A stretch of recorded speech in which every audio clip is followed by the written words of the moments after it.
এখন আমরা খেলতে চাচ্ছি প্লেয়ার পাচ্ছি না, সমস্যা হচ্ছে এটা যে কাকু যে বলছিল যে খেলবে, এখন কাকা যে কোথায়, কাকাকে খুঁজে পাওয়া যাচ্ছে না। যদি আপনাদের কারো সন্ধানে থেকে থাকে আমাদেরকে জানাবেন, আমরা খেলবো। আমরা মহিলা দলই খেলার জন্য প্রস্তুত আছি ইনশাল্লাহ। তারা ওই শেষমেশ খেলা হবে দেখে আমাদের খেলা না দেখেই চলে গেছে। বাংলাদেশ এবং বাংলাদেশের জনগণ জানে যে দেশে কে আসতে পেরেছে আর কে চলে গেছে। যে বলেছিল যে সাহস থাকলে দেশে আয়, এখন আমরা বলতেছি যে সাহস থাকলে তুমি দেশে আসো, তোমার সাথে এবার আমাদের খেলা হবে। দেখেন, প্রত্যেকটা জিনিসের নিয়ামত আছে, এমন কোন আমল করা উচিত না যে আল্লাহ এতটা বেজার হয় যে আপনার দেশ ছেড়ে পালায় যেতে হয়। আর দেশ ছেড়ে যাওয়ার চলে আসা যে ব্যাপারটা, সেটা হচ্ছে যে দেশের ছেলে দেশে চলে এসেছে, আর যারা ভারতের জন্মের বা ভারতের সন্তান ভারতে চলে গেছে, মূলত হচ্ছে এটা। দেখেন, ওনারা তো জান্নাতের টিকিট বেচে বিগত বছরগুলোতে রাজনীতি করতেছে। যখন যেই দল আসে ওই দলই ওনাদের গার্জিয়ান হয়। হাসিনা ছিল, হাসিনা মা ছিল, ওনাদের মানে ধর্ম ব্যবসায়ী বললেই চলে। ধর্ম ব্যবসায়ী ওনারা হচ্ছে জান্নাতের টিকিট কেটে ব্যবসা করে। এখন হচ্ছে বিএনপি এমন একটা দল, এটা হচ্ছে সাধারণ জনগণের দল।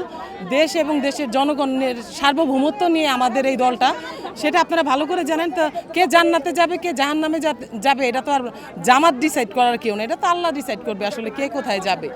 এখন এখন এখন আমরা খেলতে চাচ্ছি প্লেয়ার পাচ্ছি না, সমস্যা হচ্ছে এটা যে কাকু যে বলছিল যে খেলবে, এখন কাকা যে কোথায়, কাকাকে খুঁজে পাওয়া যাচ্ছে না। যদি আপনাদের কারো সন্ধানে থেকে থাকে আমাদেরকে জানাবেন, আমরা খেলবো। আমরা মহিলা দলই খেলার জন্য প্রস্তুত আছি ইনশাল্লাহ। এক সরকারি চলে গেছে, বলছে ঠিক কথাগুলো ঠিক হয়নি। যিনি বলতেছে আমরা সবই করব, কিছুই করে না, তখন আমরা মহিলারা কিছু পাচ্ছি না। এই জন্য মানুষ বলতেই পারে। এই জন্য আমাদের জিয়া অসুস্থ, খালেদা জিয়া অসুস্থ, সে মহিলাদের জন্য অনেক কিছু করছে। এখন সে অসুস্থ, আমাদের তারেক রহমান আসছে, সে আমাদের জন্য অনেক কিছু করবে, বাংলাদেশের জন্য অনেক কিছু করবে। আপনি বুঝতে পারছেন, এক আমাদের প্রেসিডেন্ট একটা চেয়ার, প্লাস্টিকের চেয়ারে বসছে, মাটি ধরছে। সে 17 বছর বাংলাদেশের মাটিতে হাত দিতে পারে নাই কেউ। তো তারেক রহমান মাটিতে হাত দিয়েছে, আপনি কি মনে অনুভব করেন? তার মা অসুস্থ, তার মাকে দেখতে আসতে পারেনি, তাকে আসতে দেয়নি। একটা সন্তান যে সময় তার মার অসুস্থর কথা শুনে, তখন কি করে? তার চোখের পানি জড়াই পড়ছে, অবশ্য মাকে একটু দেখতে পারে না, আসতে পারে না, তাকে আসতে দেয় নাই। তখন সেই পর্যায়ে সে কি করবে?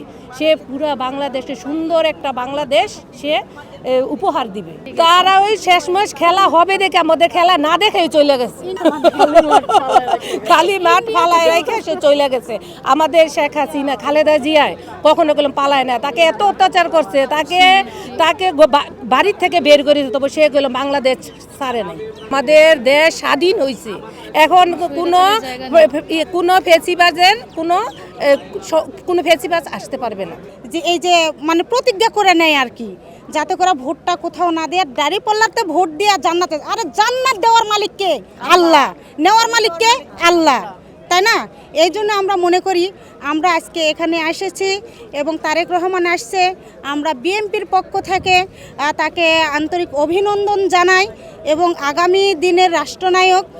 রাজপথে বিগত দিন ছিলাম, এখনও আছি, শেষ পর্যন্ত আমরা থাকব। আপনারা সবাই থাকবেন। দেশের কাছে বলতে চাই, জনগণের কাছে বলতে চাই, সবাই মিলে একের লাঠি দশের বোঝা, দশের লাঠি একের বোঝা।